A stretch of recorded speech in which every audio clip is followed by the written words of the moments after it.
প্রিয় দর্শক বন্ধু, ডালিম গাছ মানেই শুধু সুস্বাদু ফল নয়।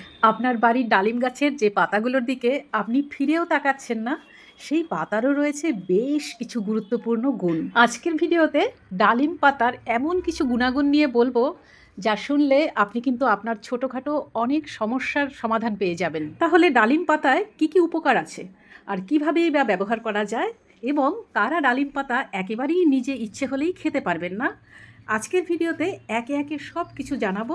তাই ভিডিওটি শেষ পর্যন্ত অবশ্যই দেখবেন।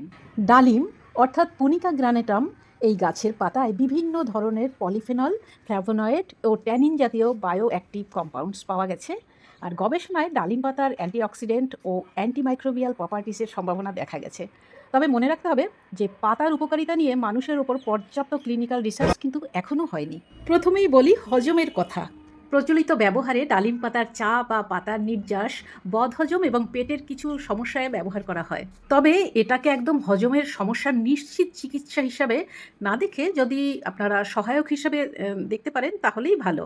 আবার ধরুন ডায়রিয়া বা আমাশয়ের ক্ষেত্রে ডালিমের বিভিন্ন অংশ ঐতিহ্যগতভাবে ডায়রিয়া ও অন্ত্রের সমস্যায় ব্যবহার করা হয়ে এসেছে। তবে যদি কারো শরীর ডিহাইড্রেট হয়ে যায় খুব দ্রুত, সেক্ষেত্রে কিন্তু একদম জরুরি চিকিৎসকের কাছে নিতে হবে। এর আর একটা গুরুত্বপূর্ণ ব্যবহার হচ্ছে ত্বকের জন্য।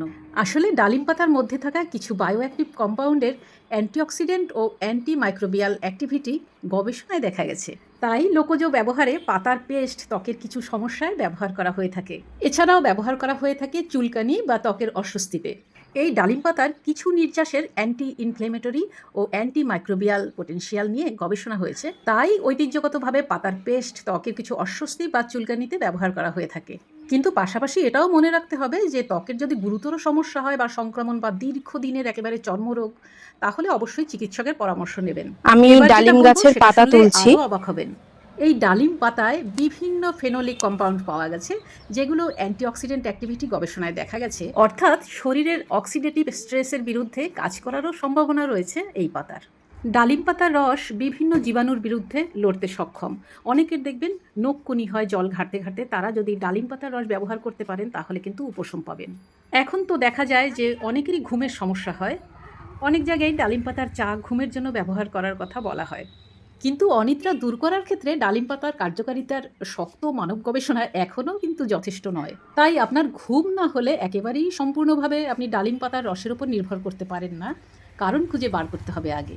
এতক্ষণ আমি ডালিম পাতার সম্ভাব্য উপকারের কথা বললাম, কিন্তু একটা বিষয় মনে রাখবেন, প্রাকৃতিক মানেই যে সব সময় নিরাপদ তা কিন্তু নয়। ডালিম পাতার মেডিসিনাল ইউজ নিয়ে মানুষের ওপর গবেষণা এখনও খুবই সীমিত। আর পাতার নির্যাসের নিরাপত্তা নিয়ে কিছু এক্সপেরিমেন্টাল রিসার্চ কিন্তু এখনও হওয়া আবশ্যক। আর মানুষের জন্য নির্দিষ্ট ডোজ ও দীর্ঘমেয়াদী ব্যবহারের নিরাপত্তা এখনও ভালোভাবে প্রতিষ্ঠিত হয়নি, তাই জেনে বুঝে নিজের দায়িত্বে খাবেন। আর একটা কথা, অনেকের খুব অ্যালার্জির ধাত থাকে, তারা ব্যবহার করার আগে একটা ছোট জায়গায় ডালিম পাতার রস আগে দিয়ে দেখবেন যে অ্যালার্জি বা অস্বস্তি হচ্ছে কিনা, তাহলে সেটা থেকে বিরত থাকবেন। বা যারা ধরুন দীর্ঘদিন ধরে নিয়মিত অন্য কোনো ওষুধ খেয়ে থাকেন, বা গর্ভবতী মায়েরা, বা যারা বাচ্চাকে এখনও ব্রেস্টফিড করান, তারাও কিন্তু ডাক্তারের পরামর্শ ছাড়া একদম খাবেন না। দর্শক বন্ধু, যদি আরও এরকম পাতার উপকারিতা জানতে হয় তাহলে চ্যানেলটিকে সাবস্ক্রাইব করে পাশে থাকুন, আর লাইক, কমেন্ট, শেয়ার করতে ভুলবেন না। সব আমি ডালিম গাছের পাতা তুলছি।